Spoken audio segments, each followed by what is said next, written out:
everybody. Support us, the haters, just to show that I'm greater. I'm eating steak and potatoes on the way to Decatur. Maybe there's just a little. Welcome to 3 Count Commentaries. This is your host, MagMongoSlade. Let's talk about AEW Fyter Fest from July the 14th, 2021. And this show was actually not bad. There was a lot of good things that were done. Nothing that really kind of blew my socks off, but little things that I thought was okay and impressive. But it still suffers from being an AEW show, which means that it's people doing too much, and some of the stuff is really over the top. But let's get right into the first match: Jon Moxley versus Carl Anderson, which I think is a very solid match. Pretty old school between two guys who can go, but they're not going to do a lot. You know, I think that they had a 20 count outside the ring, but they were outside the ring for like 3 minutes. Whatever. In any event, Eddie Kingston and Doc Gallows fought off at the very beginning of the match. So they came in, they eliminated each other pretty quickly. Carl Anderson had no chance of winning, that's really kind of what makes the match feel like it went a little too long. But I thought it was pretty solid. It was a pretty solid wrestling match. You know, it felt good. It felt good. So then we get Lance Archer and Jake the Snake Roberts. Lance Archer challenges Jon Moxley to a rematch for the IWGP title in a Texas death match. These two hadn't had a match in over a year. They're not feuding, but they just want to have a Texas death match because they're in Texas. That's why. That's the reason. The reason is Texas, and we got to have a gimmick match on every show. Of course, Jon Moxley accepted, and I'm just looking at this like it's all stupid. Last week, Lance Archer was the babyface that was saving AEW from the evil Dan Lambert. This week, he's back to being a heel who wants to destroy everybody and destroy everything. It's like the schizophrenic booking is ridiculous. They have no plan with this guy. There is no plan. And you know what? Shouldn't be. Lance Archer, who cares? I was already on the who cares train. I know that the AEW loyalists, they kind of say everybody's going to be a star. Everybody's got star potential. And then, they settle in and they find a nice little spot and they settle in it. And that's usually it. So, Alex Abrahantes is with Andrade El Idolo. And the crux of Andrade El Idolo promo is what is Death Triangle. And he told Alex that he wants to talk to Death Triangle. He's looking for them. Now, this in itself was not an issue. It was simple. He's probably going to be feuding with Phoenix and Penta and Pac and those guys because those are the guys he can work, lucha matches with. The big ordeal came with the subtitles. Andrade, when they cut his promo, there were subtitles at the bottom of the screen. It was provided by AEW. So they provided subtitles. There were legitimately people upset that AEW provided subtitles for Andrade. They thought it was disrespectful. I can understand him just fine. It's not fair for you to put subtitles on his promo. He can talk English just good. It's like, no. I am a full supporter of you. And then somebody was like, well, if you can't understand him, then you should put on your subtitles. And it's like, there's nothing wrong with them supplying subtitles. There's literally nothing wrong with that. So what? And I think, if anything, it proves WWE's point that you can't fucking understand the guy. I think more guys should have subtitles. Hell, the Young Bucks could probably use subtitles. Moving on. Anyway, Ricky Starks defeated Brian Cage in a match where I cringed every time Ricky Starks took a bump. Brian Cage botched I don't know how many moves in this match. Oh boy, he botched a hip toss, which was within the first 4 minutes. Sheesh. Cage is just not good, dog. He is not good. Ooh, I'm glad Ricky Starks was standing up when this thing was over. But there was at least 2 or 3 spots where he took like big, not power bombs or anything like that, but like big slams, and it looked a little ugly. And I was just kind of like, I hope he's okay. I hope he's okay. And that little thread of danger there made the match a little bit more interesting, because I'm like, I'm about to see something bad happen to Ricky Starks, or it's like, no, you're about to see a crazy average match. And I called it. I called the finish, I don't know, it might have been 2 weeks ago, when I said that the finish is likely going to be Team Taz turning on Cage, which is exactly what happened. Will Hobbs hit Cage with the belt, and then Starks speared Cage and pinned him. It's weird that a guy the size of Ricky Starks pins a guy the size of Brian Cage with a spear, instead of just letting Powerhouse Hobbs hit him with the belt and then that keep him down, and then Ricky Starks could just get the pin without doing anything. That way he looks even more dastardly, and you could put some heat on Hobbs, which I think might have what's wrong with putting some heat on Hobbs? Nothing. But this match was, man, it was mediocre. Brian Cage is not good. He's not good. All right, so the next thing we got was Cody. Cody is hanging out with our boy Malachi Black. He wants to cut this promo. He comes out, and Cody, from time to time, Cody decides that he's going to dig into his Dusty bag, and he's going to come out and he's going to try to be Dusty. So he came out this time, and and he got his headphones on, and he got headphones. He got his headset on, and he's like, Tommy, a phone call would have sufficed. A phone call would have sufficed. Well, what you don't do, Tommy, I don't know what's going on with you, Tommy, but what you're not going to do is you're not going to kick a 62-year-old man. I don't think I'm proving my point. And then he gets a microphone, he gets in the ring. He runs down all of this shit. I think he probably did this before he got in the ring, about how Tommy End had all these great skills. Bow hunting skills, kickboxing skills, and says that he wants to fight him. So then Malachi Black appears upon the screen and basically tells a story akin to Old Yeller, about an old horse who, gets sick and needs to get put down, and that he was the guy putting down the old horse. And he said he looked into Cody's eyes and saw that Cody just didn't have it anymore. And then Cody was like, you need to look again. You need to look again. You need to get closer. You need to get closer. And he was just, how Cody gets, man. He grandstands. In any event, Malachi Black came out there and they fought badly. It was a bad fight. It sucked. All right. They were just telling me about Malachi Black's, kickboxing skills not 3 minutes before he came out there and had a teenage girl windmill fight with Cody. That was not good. Now, the bulk of this thing was pretty good. I liked Malachi Black's delivery of his promo. Cody was all right. He was showing a lot of passion, a lot of fire, which is something that I like. I enjoy that. I enjoy when people take what they're doing seriously.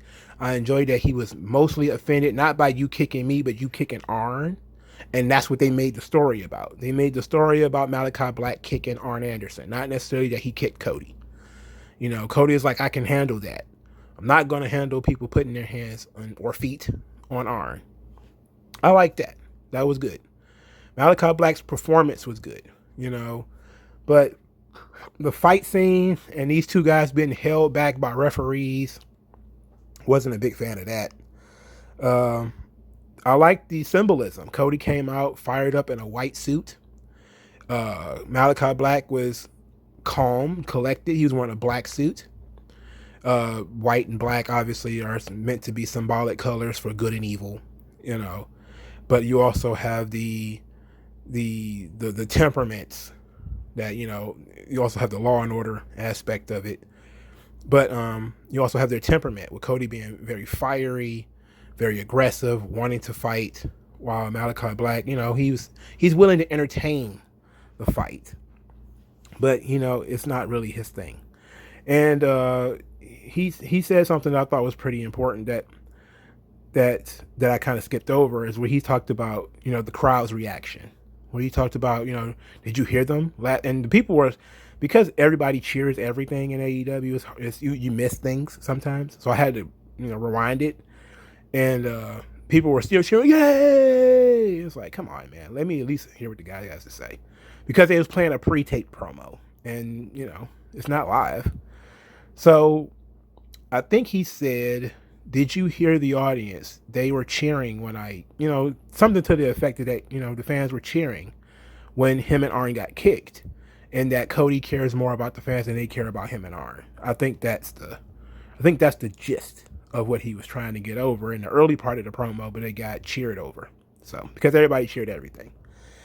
But it was fine. The Cody and Black stuff, it is what it is. It's just another Cody feud.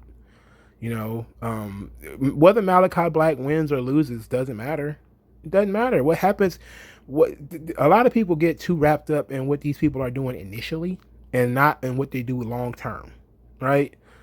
I don't see, the thing is, when you start somebody at the top, how do you keep them at the top?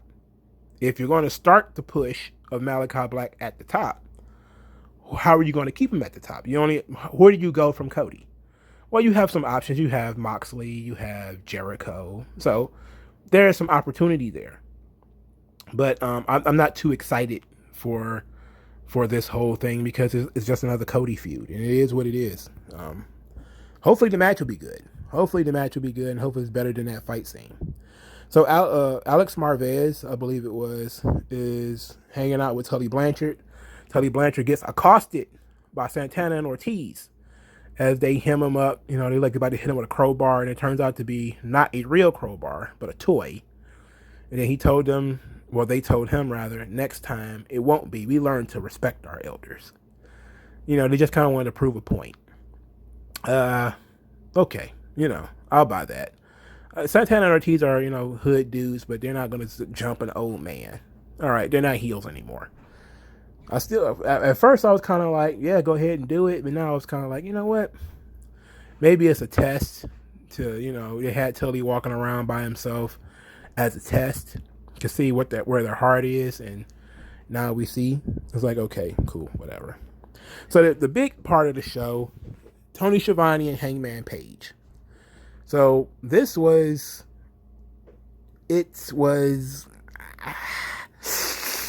Hangman did a good job.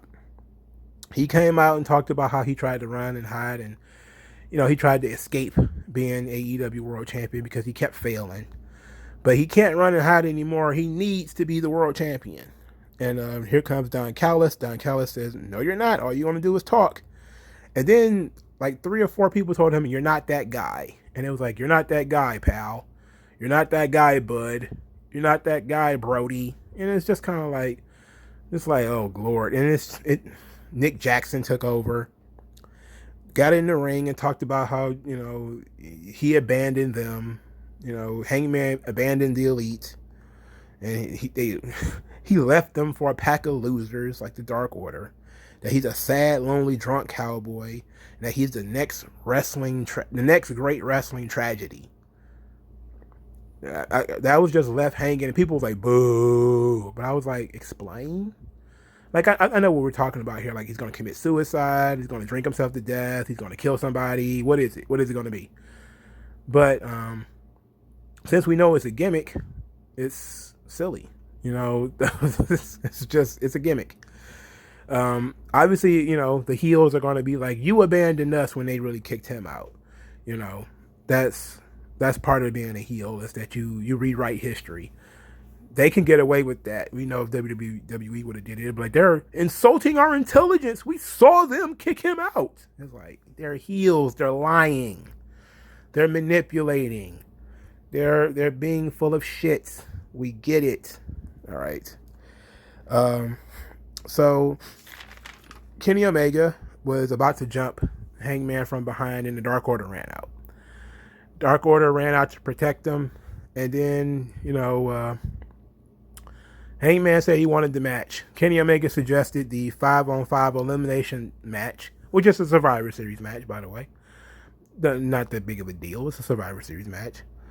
Hangman accepted, said he didn't really want that, but he accepted it. But the stakes are, he wants the Dark Order to get tag team title matches if they win.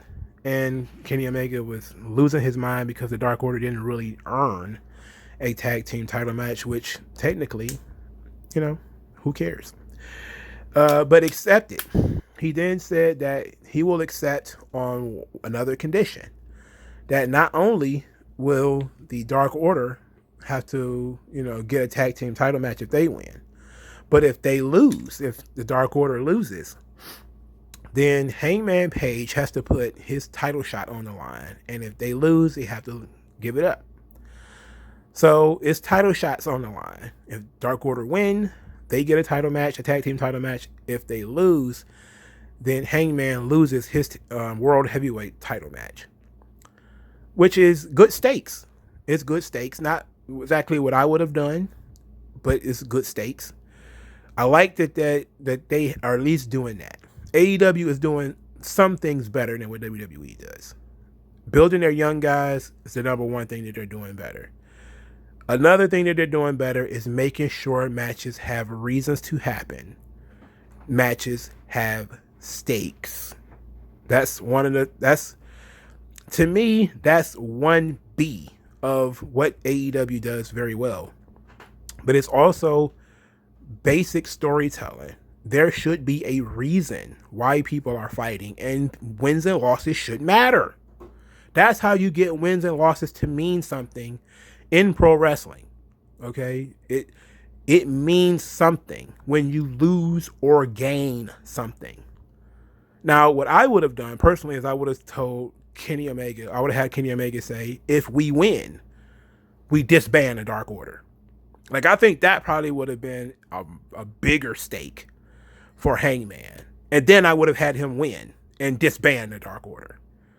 Like that would have been nuts. Because then we would have had a situation where Hangman now is on his own. There is no more Dark Order. And he would have had to win the title. Of course he was going to win the title.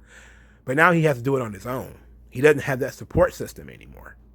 Now, of course, that doesn't mean that they can't all still be friends. But that's the thing I would have put on the line. Is because there's so much tied into the Dark Order with the whole Brody Lee thing. Is I would have said, if you believe in them that much, and then you have to beat all of them one at a time, right? So that means if we beat all the members of the Dark Order, why should there be a Dark Order? And I think that would have been a bigger, more memorable stake if you just said, not put your title match on the line. Shouldn't even cared about that. Even though I understand why Kenny Omega would want that, he's trying to get out of this title shot because, he's a heel champion. But I think that it would have hurt Hangman more, not to take his title shot from him, but to take the Dark Order away from him, because that's his support system.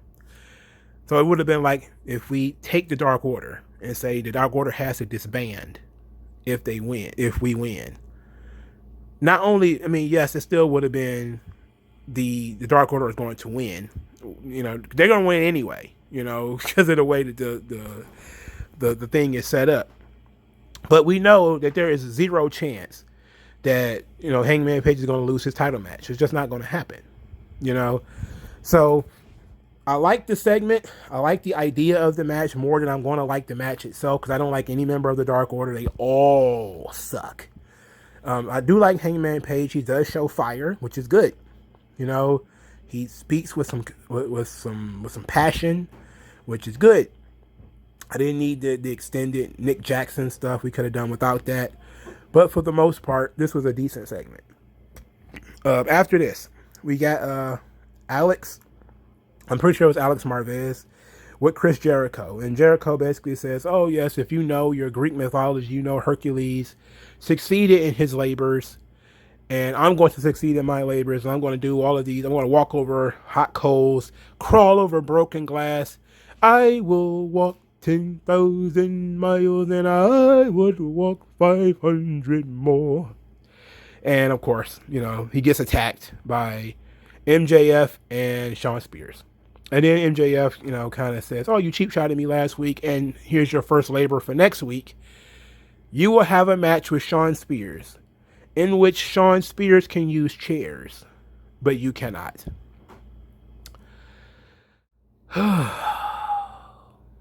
Jesus.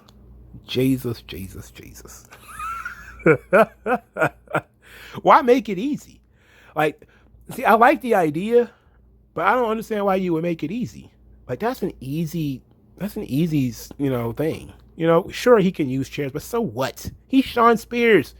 You should be like it's a machine gun match, and he'd probably still lose because he fumbled the gun. He sucks. We should have done something where it's like you have to fight Sean Spears and Wardlow at the same time, and you have to beat them both in an elimination match of some type. That would have been like a big heel to climb. Of course they're not going to do anything like that. That's too much. That's overthinking it, obviously. But I'm just saying, if you have a heel and he's dastardly, he can come up with any type of machination that he wants. There is no reason. There is no boundaries that he can be put into. Then why wouldn't he make it so hard outside the gate that you couldn't possibly get past the first one?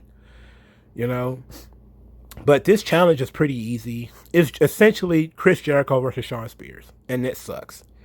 That's boring. That bored me just listening about it. Before I didn't even get to see it yet. They already bored the hell out of me. Then we got Matt Hardy versus Christian Cage, which was like Carl Anderson and Jon Moxley. This was a solid match between two vets, two guys who know how to work and who know what they're doing. I enjoyed it. I wasn't as into this show at this point.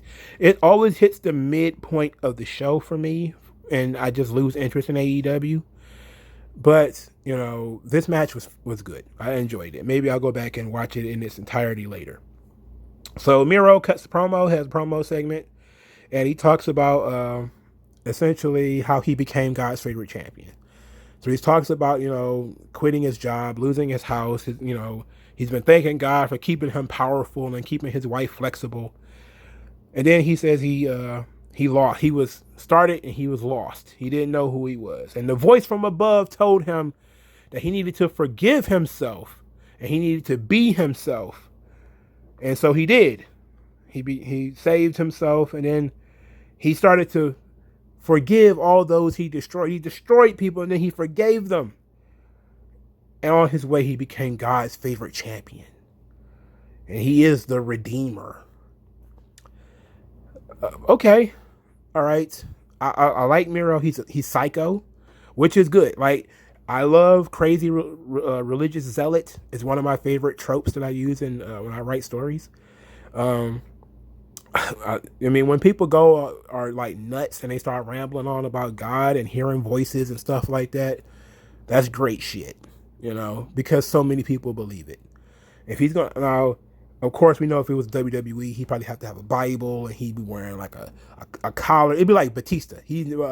Like when Batista had that cut off shirt, that's how it would be. It would be that cartoonish. It would be that on the nose. But here, it can be just him being a nut, being big and hairy and muscular and talking about he's God's favorite champion. Now they're leaning a lot into that. And I don't mind it. I'm cool with this. Miro has been really improving. I think he's finally found his voice in AEW. My problem is going to be he's doing good right now. He sucked at first. He's doing good right now. But how much longer can it possibly go? You have a lot of people on the roster who are chomping at the bit for an opportunity. And you can't derail them forever. So that means he's going to have to lose the title. But lose it to who and in what fashion? To be determined. And then, of course, what happens after that is to be determined. But we're booking from week to week here. Some of it is long term, but most of it is week to week. So we get Tony Schiavone and Britt Baker. Britt Baker cuts a promo talking about keeping Nyla Rose relevant. These young people, with this word relevant, they abuse it. You ain't even relevant. This ain't even relevant. It's like, young people, please, fuck this, okay? Stop using that word. Stop it. But I did like the line where she says that Nyla Rose is, she says, I'm at the top of the food. Nyla Rose is at the top of the food chain, but I'm off the menu. I did like that. That was a nice line. Then Vicky Guerrero, in a whining voice, says, "Your days are numbered as the AEW Women's Champion." It was very Saturday morning cartoon villain. Fit right in on Raw. This was real bad. And Nyla Rose said stuff, but I don't who cares? Wheeler Yuta versus Sammy Guevara. So before the match, JR referred to Sammy Guevara as Showtime Sammy Guevara. And I don't like Sammy Guevara, but I like that nickname, Showtime Sammy. I like that. That's good. That's old school wrestling stuff. I don't even like. Again, I need to say it 3 times. I don't like Sammy Guevara. He's boring, right? Like a lot of people are just. I mean, AEW. There's no discernment. They just cheer everything indiscriminately. That's kind of how a lot of these indie feds are. Yay! You know, guy raises up, yay! You know, so it's kind of like, what are they so excited about? So, Sammy Guevara, pretty much every match is the same. He's going to come in and do a bunch of flips. He doesn't have any discernible personality, you know, no real discernible, you know, charisma. You know, sure, he's been rubbing elbows with Jericho. He's been in main events and stuff like that. But what really do we like about him? Other than he's buddy with Jericho and other top guys. Nothing, you know. There's no reason to really like him. Wheeler Yuta, who I saw in the Independence, also watched him in Ring of Honor, so I'm very familiar with Wheeler Yuta. He was being booked here as being the protege of Chuck Taylor and Orange Cassidy, and the Bunny and the Blade were watching this match, and this was a continuance of the feud, or in preparation, I guess, for the match with Orange Cassidy and the Blade or whatever. This match was meh to me. It was like typical young guy high flyer match where they do all the flips and they do all a type of high flying stuff. I just have no interest in this shit. You know, and that's why I don't like Sammy Guevara. Like, he doesn't have like a signature style that I care about. So the match was what it was. Of course, Sammy was going to win. Tony Schiavone and QT Marshall. Who cares about this? Well, I don't understand why QT Marshall is on TV. He wearing a button-up shirt. For fuck's sake. A short sleeve button-up shirt at that. He comes to work in a dad shirt. He looks like, oh God. He looks like a suburban dad. And he shows up and he pours coffee all over Tony Schiavone. I'm just like, Lord have mercy. Just get out of here, man. Get out of here. Who told a go-go to go get eye surgery in the middle of the biggest push of his life? Bring that guy back, you know. Then we got match 5, Penelope Ford versus Yuka Sakazaki. I couldn't have cared less. I could not care less. I don't see why this match is so long. I couldn't care less. Then the main event, Darby Allin versus Ethan Page in a coffin match. Similar to the first match, Scorpio Sky was in the coffin, covered in broccoli. There was like all type of green stems in the casket. I know they were kind of like, they had to be like flowers, but it looked like little stubs of broccoli and like floating around. And I'm like, why is there anything in this coffin, let alone green stuff? Why is there broccoli in the coffin? What the fuck is going on here? But of course, Scorpio Sky and Sting fight off because everybody fights off all the time. Darby Allin and Ethan Page fought all into the crowd. At one point, before this, you know, Darby Allin had a metal plate strapped to his back.